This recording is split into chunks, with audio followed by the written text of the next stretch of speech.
Movie की शुरुआत में बताया जाता है कि वो एम्परर अब फिर से जिंदा हो चुका है, जिसे डर्थ वेडर ने उठाकर एयर शाफ्ट से नीचे फेंक दिया था और उसने रेजिस्टेंस को धमकी दी है कि अब वो अपना फाइनल ऑर्डर लेकर आएगा और उन सबको खत्म कर देगा। वहां रेजिस्टेंस लीडर जनरल लिया ने अपने जासूस फर्स्ट ऑर्डर में भेज दिए हैं, जो उसे वहां की खबरें पहुंचाते हैं और साथ ही वो रे को भी एक जेडाई मास्टर बनने की ट्रेनिंग दे रही है। वहीं कायलो को कुछ गार्ड से लड़ते हुए दिखाया जाता है। वो एक एक करके उन सबको मार देता है और वहां से एक वे फाइंडर डिवाइस को हासिल कर लेता है, जो कि एक पिरामिड शेप की डिवाइस है, जिसकी हेल्प से जितने भी डार्क फोर्स के लीडर गुजरे हैं उनके स्पिरिट्स और उनके प्लेनेट को ढूंढा जा सकता है। वो उसे यूज करता हुआ ट्रैवल करता है और एक प्लेनेट एक्सगोल तक पहुंच जाता है। वहां उसे वही एम्परर मिलता है जो उसे बताता है कि मैंने ही सुप्रीम लीडर को बनाया था ताकि वो तुम्हें जेडाई बनने से रोक सके और तुम्हें रास्ते से भटका सके। और वो उसे अपने फाइनल ऑर्डर और अपनी शिप्स का बताता है, जिन सब में सुपर लेजर वेपन है जो एक पूरे प्लेनेट को डिस्ट्रॉय करने की ताकत रखते हैं। एम्परर काइलो को कहता है कि वो जाए और रे को ढूंढकर खत्म कर दे, जो कि जनरल लिया के पास अपनी जेडाई ट्रेनिंग कंप्लीट कर रही है। अब वहां ट्रैवल करते हुए दिखाया जाता है रे के दोस्त को और उस पायलट को जिसकी उसने जान बचाई थी। ये दोनों एक और शिप से इंटेलिजेंस रिसीव करते हैं जो इन्हें एम्परर के एक्सगोल प्लेनेट पर होने और फाइनल ऑर्डर के बारे में बताता है। वो ये न्यूज फौरन आकर जनरल लिया और रे से शेयर करते हैं और रे कहती है कि वो उस एम्परर को ढूंढेगी और उसे खत्म कर देगी। उसके दोस्त उसे अकेले नहीं जाने देते क्योंकि एम्परर को मारना इतना आसान नहीं है। ये सब एक प्लेनेट पसाना तक जाने के लिए निकलते हैं क्योंकि रे ने ल्यूक के नोट्स में पढ़ा था कि वहां उन्हें वे फाइंडर हासिल करने का क्लू मिल सकता है। अब वहां उस प्लेनेट पर पहुंचकर काइलो रे के माइंड से कनेक्ट करता और उसकी लोकेशन का पता लगा लेता है। वहां उस प्लेनेट पर चुबाका के मास्टर और काइलो के पिता हैन का एक पुराना दोस्त भी पहुंच जाता है, जिसने पहले भी इनकी मदद की होती है और इस बार भी क्लू ढूंढने में वो इनकी हेल्प करता है। वो सब उस क्लू को ढूंढ लेते हैं जो एक चाकू पे लिखा हुआ एक अलग लैंग्वेज का टेक्स्ट होता है, जो कि C-3PO रोबोट भी ट्रांसलेट नहीं कर सकता। दरअसल उसकी प्रोग्रामिंग में से इस लैंग्वेज को ब्लॉक कर दिया है क्योंकि ये डार्क फोर्स के लीडर्स की लैंग्वेज है और वो चाकू उन्हें एक शिप से मिली होती है जो कि एक पुराने जेडाई हंटर की है। अब वहां काइलो पहुंच गया है और फर्स्ट ऑर्डर की आर्मी चुबाका को अरेस्ट कर लेती है, जो रे के पीछे उसे बुलाने जाता है। रे काइलो से फाइट करती है और जब फर्स्ट ऑर्डर की आर्मी चुबाका और उनकी शिप को ले जा रही होती है तो वो दोनों अपनी अपनी फोर्स यूज करते हैं, पर तभी रे के हाथ से बिजली निकलती है और वो शिप डिस्ट्रॉय हो जाती है। रे समझती है कि उसने चुबाका को मार दिया। तभी वहां उसी पुराने जेडाई हंटर की शिप पे जिसमें चाकू मिला था रे का दोस्त और पायलट आ जाते हैं और रे उनके साथ वहां से चली जाती है। अब वहां से निकलकर एक और दूसरे प्लेनेट पर जाते हैं जहां वो अपने लिंक्स को यूज करके एक ड्रॉइड स्मिथ को ढूंढते हैं जो रोबोट्स को बनाता है और उनकी कोडिंग डिकोडिंग करना भी जानता है। वो C-3PO से उस हिडन टेक्स्ट का मतलब पता लगवा लेता है, पर ऐसा करने से C-3PO अपनी पुरानी सब मेमोरीज भूल जाता है। अब इन्हें उस टेक्स्ट की मदद से पता चल जाता है कि वे फाइंडर डिवाइस को एग्जैक्ट किस लोकेशन पर रखा गया है। कुछ ही देर बाद रे को फील होता है कि चुबाका अभी भी जिंदा है और शायद वो उस शिप में नहीं था जिसे उसने डिस्ट्रॉय किया था।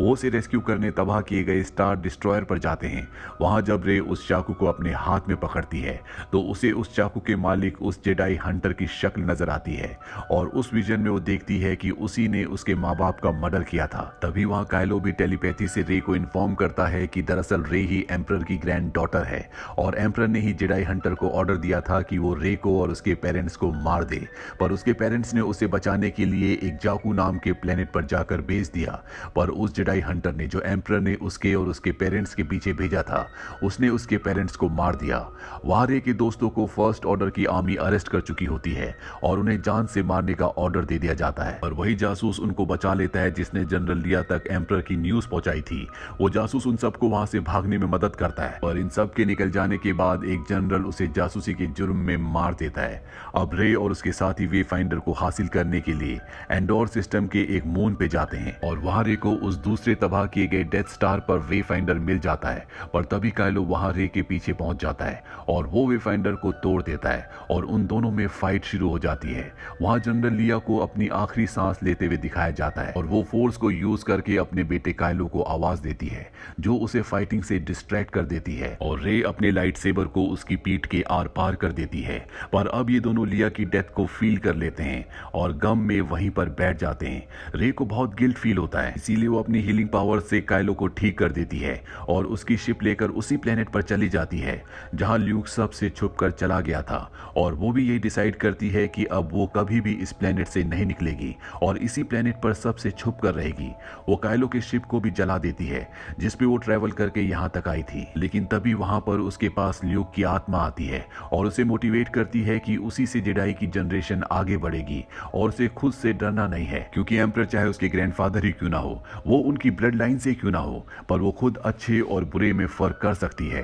वो उसे अपनी बहन लिया का लाइट सेवर देते हैं और कहते हैं कि लिया तुम्हें खुद ये देना चाहती थी। और रे वहां से ल्यूक के एक्स विंग फाइटर शिप पे काइलो की शिप से लिया गया वे फाइंडर के साथ चली जाती है। वहां काइलो हील होने के बाद अपने पिता की स्पिरिट को देखता है। वो अपने पिता से माफी मांगता है क्योंकि उसी ने अपने पिता को मारा था। उसके पिता की आत्मा कहती है कि वो सब काइलो ने किया था, मेरे बेटे का नाम तो बेन है। ये सब सुनने के बाद काइलो अपनी डार्क फोर्स की आइडेंटिटी छोड़ देता है और अपने लाइट सेबर को भी फेंक देता है और अपने माँ बाप के दिए गए नाम बेन को और अपनी पुरानी आइडेंटिटी को अपना लेता है। वहां एम्परर लिया की डेथ और बेन के बदल जाने को सेंस कर लेता है और अपनी फोर्स को शो करने के लिए उस प्लेनेट को स्टार किलर से डिस्ट्रॉय कर देता है, जिस पर रे और उसके साथियों ने ड्रॉइड स्मिथ से C-3PO से वो टेक्स्ट ट्रांसलेट करवाया था। ये देखकर रेजिस्टेंस के सभी लोग परेशान हो जाते हैं। अब रे ल्यूक के शिप पे ट्रेवल करते हुए एक्सगॉल प्लेनेट पर जाती हुई दिखाई देती है और वो अपनी लोकेशन रेजिस्टेंस बेस पे अपने दोस्तों को भेज देती है और वो समझ जाते हैं कि रे उन्हें अपने पास एक्सगॉल तक बुलाना चाहती है, जहां हो ना हो वॉर होने वाली है और ये सब के सब वॉर के लिए तैयार होने लगते हैं। अब लिया के बाद रे के वो दोनों दोस्त ही रेजिस्टेंस की कमांड को संभाल रहे होते हैं और वो पायलट लिया की बात को याद करता है जब वो अकेला फील कर रहा था और लिया ने उसे कहा था कि फर्स्ट ऑर्डर यही चाहता है कि वो हमें अकेला फील करवाए, जबकि हम अकेले नहीं हैं। वो ये सोचने के बाद अपने सभी अलायंसेस को कांटेक्ट करने के लिए कहता है और उनके लिए मैसेज छोड़ता है कि वो उनकी मदद करने के लिए एक्सगॉल तक पहुंचे। वहीं दूसरी तरफ रे एक्सगॉल तक पहुंच चुकी है और अब वो एम्परर तक पहुंचकर उस पर अटैक करना चाहती है, पर वो उसे हवा में लटका देता है और उसे कहता है कि वो चाहता है कि वो उस पर अटैक करे और उसे जान से मार दे, क्योंकि ऐसा करने से उसकी आत्मा रे में चली जाएगी और वो भी डार्क फोर्स की एम्परर बन जाएगी, क्योंकि अभी तक गुजरे सभी एम्परर्स की आत्मा अब रे के ग्रैंडफादर के अंदर यानी कि एम्परर के अंदर है और वो चाहता है कि अब ये सारी की सारी आत्माएं रे के अंदर आ जाएं। और इस सच को जानने के बाद वो एम्परर पर यानी कि अपने ग्रैंडफादर पर अटैक नहीं करती। वहां रेजिस्टेंस की बाकी बची शिप्स एम्परर की शिप्स का सामना करती है, जो कि बहुत ज्यादा बड़ी है और उनके पास लेजर वेपन्स भी हैं। पर जब लड़ते लड़ते इन्हें अपना अंत नजर आता है तो चिबाका और पायलट हैन का वही पुराना दोस्त अलायंस की बहुत ज्यादा शिप्स को लेकर वहां पहुंच जाता है और वो सब एक एक करके फर्स्ट ऑर्डर की सभी शिप्स को मार गिराते हैं। वहां रे के पीछे काइलो, जो कि अब पहले की तरह बेन बन चुका है, वो भी एम्परर तक पहुंच जाता है और जब एम्परर उन दोनों पर अटैक करता है तो वो उन दोनों की कंबाइंड पावर से अपने आप को ठीक होते हुए देखकर हैरान हो जाता है। वो दोबारा ऐसा करता है और वो अब बिल्कुल ठीक हो चुका है। बेन और रे जमीन पर गिर जाते हैं। एम्परर बेन को दूर फेंक देता है और रेजिस्टेंस की शिप पे अटैक करने लगता है और वहां गिरी रे पास जेडाइज की आवाज सुनती है जो उसे पावर देते हैं और वो ल्यूक और लिया की लाइट सेबर से एम्परर की लाइटनिंग का मुकाबला करती है और एम्परर को उसी की लाइटनिंग से मार देती है। और ऐसा करने के बाद वो खुद भी बहुत ज्यादा वीक हो जाती है और अब वो लगभग मर चुकी है। पर तभी वहां पर बेन पहुंच जाता है और उसे मरता हुआ देखकर उसे उठाकर अपनी पावर्स देता है, जिससे वो दोबारा जिंदा हो जाती है। पर ऐसा लगता है जैसे बेन ने अपनी जिंदगी उसे दे दी हो,